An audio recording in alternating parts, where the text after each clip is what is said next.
Physics easy में आपका बहुत बहुत स्वागत है। पिछले वीडियो क्लिप में दोस्तों हमने ऊष्मा, विशिष्ट ऊष्मा एवं कैलोरीमिति के सिद्धांत को देखा था और ये चैप्टर समाप्त हो चुका है। आज हम इसी चैप्टर से संबंधित कुछ आंकिक प्रश्न को लेकर के आए हैं। उम्मीद करते हैं कि आपको फायदा होगा इन न्यूमेरिकल क्वेश्चनों से। तो इसमें पहला क्वेश्चन हम देखते हैं कि 5 ग्राम द्रव्यमान वाले तांबे के एक टुकड़े का ताप 925 डिग्री सेंटीग्रेड है। यदि उसको 100 ग्राम पानी में जिसका ताप 19.5 डिग्री सेंटीग्रेड है डाल दिया जाए और मिश्रण का ताप 25 डिग्री सेंटीग्रेड हो जाए तो तांबे की विशिष्ट ऊष्मा की गणना कीजिए। सवाल एक बार फिर से सुन लें। 5 ग्राम द्रव्यमान वाले तांबे के एक टुकड़े का ताप 925 डिग्री सेंटीग्रेड है। यदि उसको 100 ग्राम पानी में जिसका ताप 19.5 डिग्री सेंटीग्रेड है डाल दिया जाए और मिश्रण का ताप 25 डिग्री सेंटीग्रेड हो जाए तो तांबे की विशिष्ट ऊष्मा की गणना कीजिए। यहाँ पर एक 5 ग्राम का तांबे का टुकड़ा है जिसका ताप 925 डिग्री सेंटीग्रेड है और इसको 100 ग्राम पानी में जिसका ताप 19.5 डिग्री सेंटीग्रेड है डाल दिया जाता है और मिश्रण का ताप 25 डिग्री सेंटीग्रेड हो जाता है। तो हमको ज्ञात करना है तांबे की विशिष्ट ऊष्मा। तो इस सवाल में कैलोरीमिति का सिद्धांत लगेगा। तांबे का टुकड़े का ताप अधिक है तो वो ऊष्मा स्थानांतरित करेगा पानी को और जितना ऊष्मा वो स्थानांतरित करेगा उतना ही ऊष्मा पानी लेगा। तो इसमें जो सिद्धांत लगता है वो लगता है दी गई ऊष्मा बराबर ली गई ऊष्मा। तो क्वेश्चन नंबर 1 को हम हल कर सकते हैं।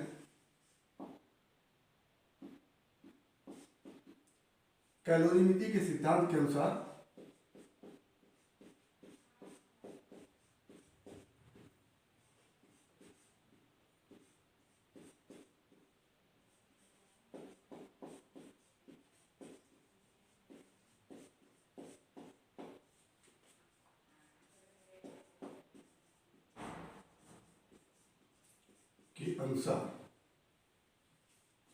तांबे द्वारा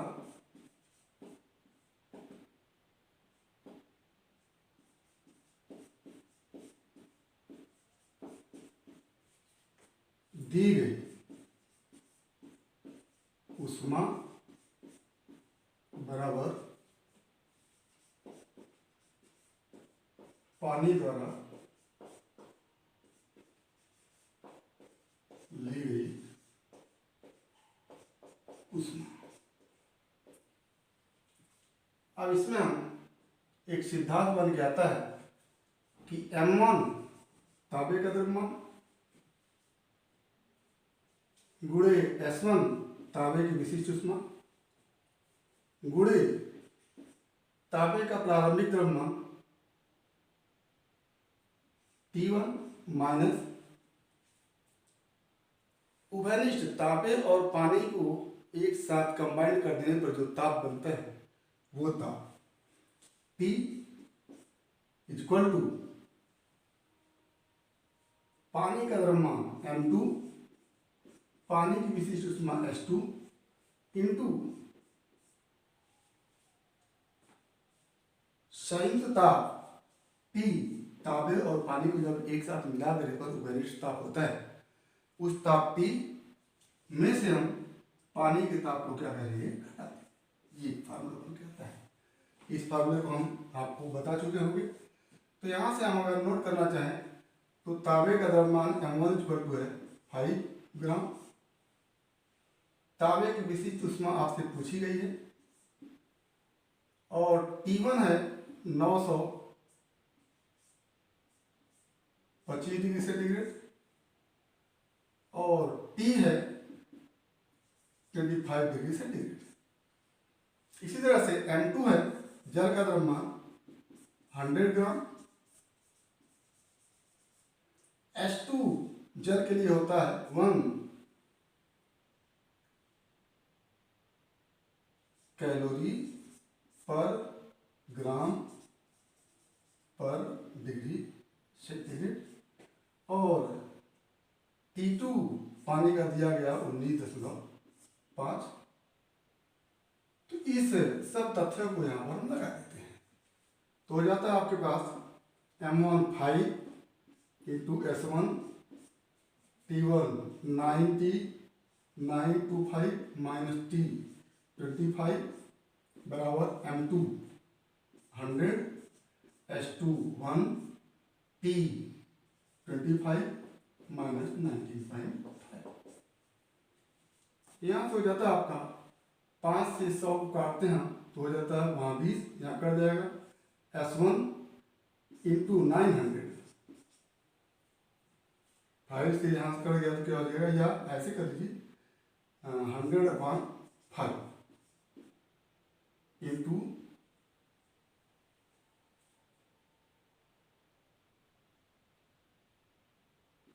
5.5। यहां से हमारा बन कहता है S1 equal to 100 into 5.5 upon 5 into 900। 2 0 कर जाता है और यहाँ पर बचता है 1.1।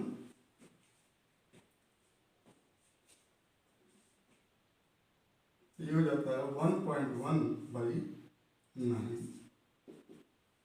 या 0.9 बन जा 9। ये इतना S1 इक्वल टू ये आंसर बन जाता है। तो इस तरह से आप इसको करेंगे। कैलोरीमिति का सिद्धांत इस तरह के सवालों में लगते हैं और कैलोरीमिति का सिद्धांत है कि दी गई ऊष्मा बराबर ली गई ऊष्मा से।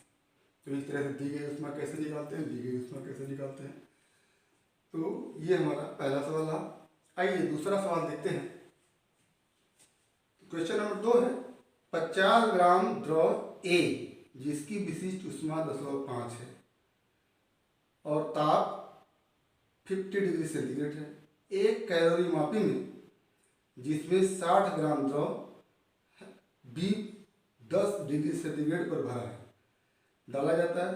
यदि कैलोरी मापी का जल तुल्यांक 5 ग्राम है और द्रव B की विशिष्ट ऊष्मा 10.6 है तो मिश्रण का ताप ज्ञात कीजिए। सवाल फिर से सुन लें। 50 ग्राम द्रव A जिसकी विशिष्ट ऊष्मा 0.5 और ताप 50 डिग्री सेंटीग्रेड है। एक कैलोरी मापी में जिसमें 60 ग्राम द्रव B 10 डिग्री सेंटीग्रेड पर भरा है डाला जाता है। यदि कैलोरी मापी का जल तुल्यांक 5 ग्राम है तो द्रव B की विशिष्ट ऊष्मा 0.6 है तो मिश्रण का ताप ज्ञात कीजिए। तो यहाँ पर एक द्रव है। सामान्यतः हम जिसका ताप ज़्यादा होता है उसको 1 सफिक्स डाल करके करते हैं। जैसे अगर A का ताप ज़्यादा है तो उसके लिए T1, द्रव्यमान के लिए M1, तो जिसका ताप ज़्यादा होता है उसके लिए 1 सफिक्स लगाते हैं। तो पहले द्रव का द्रव्यमान M1 इक्वल टू लिखते हैं 50 ग्राम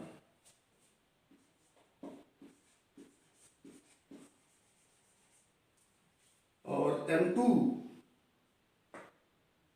और इसकी विशिष्ट ऊष्मा है S1 इक्वल टू 0.5। ताप है 50 degree centigrade. T1 equal to 50 degree centigrade. आपसे मिश्रण का ताप T पूछा गया है तो T इक्वल टू वाट लिख सकते हैं। इसी प्रकार आप दूसरे द्रव को लिखते हैं। द्रव A का द्रव A इस तरह से। अब द्रव B देखिए।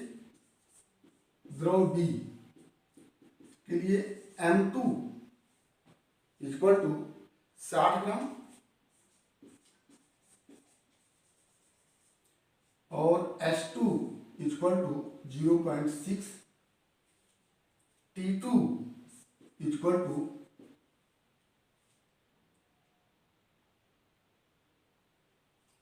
10। Degree centigrade. और एक चीज और इसमें दिया है कि कैलोरी मापी का जल तुल्यांक। तो जल तुल्यांक को हम हर जगह m2 डैश से लिख कर देखेंगे। m2 डैश इक्वल टू ये हमारे पास 5 ग्राम। तो कैलोरी मापी के जल तुल्यांक को देख करके आप बहुत परेशान मत होइए। ये जल तुल्यांक, कैलोरी मापी का जो जल तुल्यांक होता है, उस जल तुल्यांक को जल के भार में जोड़ दीजिए, बस इसका काम खत्म हो जाता है। तो ये जल तुल्यांक को लेकर के बहुत ज़्यादा परेशान होने की आवश्यकता नहीं है। तो यहाँ पर दो द्रव है, द्रव ए और द्रव बी, दोनों का ताप अलग अलग है और इनको एक साथ मिलाया जा रहा है। तो मिलाने के बाद ताप, जो उभयनिष्ठ ताप T क्या होगा, उसको निकालना है। तो यहाँ पर वही कैलोरी मिति का सिद्धांत लगेगा। तो कैलोरी मिति के सिद्धांत के अनुसार जिस द्रव का ताप ज़्यादा होता है वह ऊष्मा देता है और जिस द्रव का ताप कम होता है वो ऊष्मा लेता है। तो जितना द्रव A ऊष्मा देगा उतना द्रव B ऊष्मा लेगा। तो फिर लिखेंगे वही कि दी गई द्रव A द्वारा दी गई ऊष्मा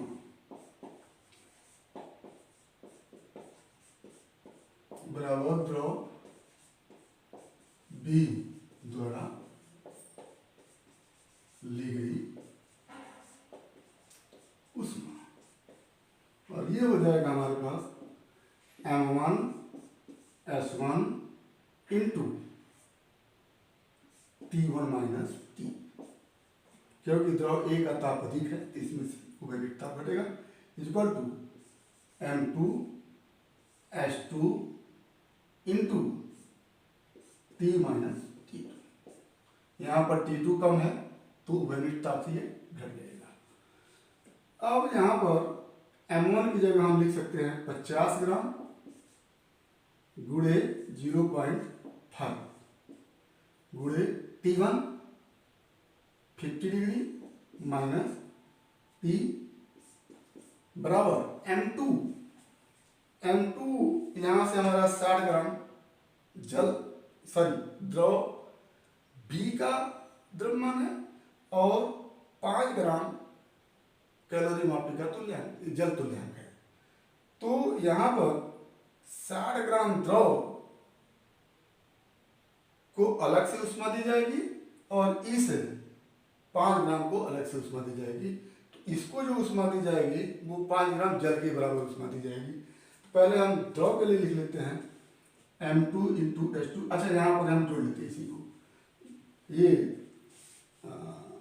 कैलोरी मापी के जल तुल्यांक के लिए भी हो जाएगा m2 dash into s into T minus T2। यहाँ हो जाएगा m2 60, s2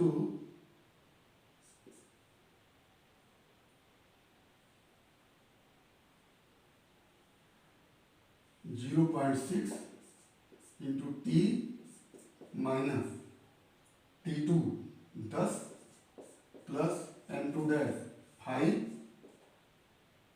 इंटू 1 इंटू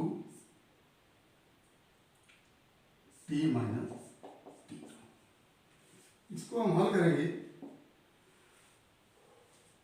तो 5 से हर जगह कट जाएगी ये, तो 10 इंटू 0.5 इंटू 50 माइनस T बराबर 6 इंटू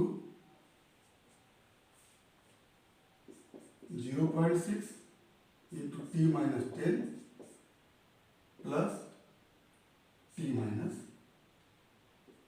10। ये T माइनस 10 यहाँ भी हो जाएगा। अब इसको हम हल करते हैं तो हो जाता है,